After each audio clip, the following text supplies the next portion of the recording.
వికారాబాద్ జిల్లాలో అద్భుతం జరిగింది. ఊపిరి ఆగిపోయి మృత్యువుతో పోరాడుతున్న 3 రోజుల పసికందుకు 108 అంబులెన్స్ సిబ్బంది దేవుడిలా మారి పునర్జన్మ ప్రసాదించారు. తీవ్ర శ్వాస సమస్యతో చిన్నారి పరిస్థితి విషమించడంతో సిబ్బంది చాకచక్యంగా వ్యవహరించి సిపిఆర్ చేశారు. నిమిషాల్లోనే ఆ బిడ్డ మళ్ళీ ఊపిరి పీల్చుకోవడంతో తల్లిదండ్రుల ఆనందానికి అవధులు లేవు. శిశువు ప్రాణాలు కాపాడిన ఆ వ్యక్తిపై ప్రశంసలు కురుస్తున్నాయి.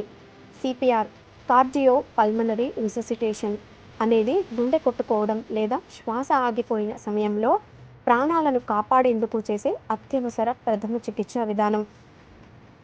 ఇందులో ఛాతీపై ఒత్తిడి చేయడం మరియు అవసరమైనప్పుడు కృత్రిమ శ్వాస అందించడం ద్వారా మెదడు, ఇతర ముఖ్య అవయవాలకు ఆక్సిజన్తో కూడిన రక్త ప్రసరణ కొనసాగించే ప్రయత్నం చేస్తారు. ప్రమాదాలు, శ్వాసకోశ సమస్యలు, గుండెపోటు లేదా ఇతర అత్యవసర పరిస్థితుల్లో సిపిఆర్ ప్రాణాలను నిలబెట్టడంలో కీలక పాత్ర పోషిస్తుంది. సరైన సమయంలో, సరైన పద్ధతిలో సిపిఆర్ చేయడం వల్ల బాధితుడి ప్రాణాలను కాపాడే అవకాశాలు గణనీయంగా పెరుగుతాయి.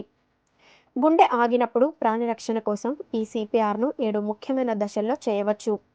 అమెరికాలో నిర్వహించిన ఒక పెద్ద అధ్యయనం ప్రకారం వ్యక్తి కుప్పకూలిన 2 నిమిషాల్లోపు సిపిఆర్ ప్రారంభిస్తే ఆసుపత్రి నుంచి సజీవంగా డిశ్చార్జ్ అయ్యే అవకాశాలు 78% వరకు పెరుగుతాయి. అందుకే ఈ 7 దశలను తెలుసుకోవడం చాలా ముఖ్యం. పరిసరాలు సురక్షితంగా ఉన్నాయో లేదో చూడాలి. ప్రదేశం సురక్షితం కాకపోతే వెంటనే అత్యవసర సేవలకు కాల్ చేయాలి. 2వ దశలో స్పందన ఉందో లేదో తనిఖీ చేయాలి.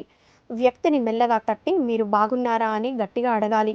స్పందించకపోతే, కదలకపోతే వెంటనే తదుపరి చర్యలు ప్రారంభించాలి. వారిని బలంగా కుదపడం వంటివి చేయరాదు. 3వ దశలో సహాయం కోసం కాల్ చేయాలి. మీతో మరొకరు ఉంటే అత్యవసర సేవలకు 108 లేదా 112కు కాల్ చేయాలి. దగ్గరలో ఏఈడి అంటే ఆటోమేటెడ్ ఎక్స్టర్నల్ డెఫిబ్రిలేటర్ అనే ఒక సాధనం ఉంటే దానిని వాడవచ్చు. 4వ దశలో శ్వాసను పరిశీలించాలి. ఛాతీ పైకి కిందికి కదులుతుందో లేదో చూడాలి. నోటి దగ్గర చెవి పెట్టి శ్వాస వినడానికి లేదా అనుభూతి చెందడానికి ప్రయత్నించాలి. ఇది 10 సెకండ్ల కంటే ఎక్కువ చేయవద్దు. అసాధారణంగా ఊపిరి పీల్చుకోవడం లేదా శ్వాస లేకపోతే వంటివి ఉంటే వెంటనే సిపిఆర్ ప్రారంభించాలి. ఛాతీపై ఒత్తిడులు ప్రారంభించాలి. 5వ దశలో ఇది చేయాల్సి ఉంటుంది. ఒక చేతిపై మరొక చేయి ఉంచి ఛాతీ మధ్య భాగంలో బలంగా మరియు వేగంగా నొక్కాలి. దీని లోతు సుమారు 2 అంగుళాలు 5 సెంటీమీటర్లు ఉండేలా నొక్కాలి. వేగం నిమిషానికి 100 నుంచి 120 ఒత్తిడులు. ప్రతి ఒత్తిడి తర్వాత ఛాతీ పూర్తిగా పైకి రావడానికి అవకాశం ఇవ్వాలి. 6వ దశలో రెస్క్యూ శ్వాసలు ఇవ్వాలి. 30 ఛాతీ ఒత్తిడుల తర్వాత 2 రెస్క్యూ శ్వాసలు ఇవ్వాలి. తలను వెనక్కు వంచి గడ్డాన్ని పైకి లేపాలి.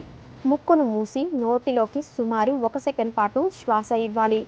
ఛాతీ పైకి లేస్తుందో లేదో గమనించాలి.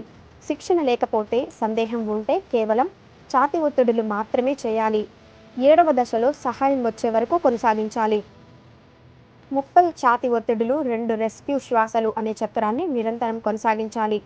సహాయక బృందం వచ్చే వరకు, బాధితుడు స్పందించే వరకు లేదా మీరు కొనసాగించలేని స్థితి వచ్చే వరకు ఆపకండి.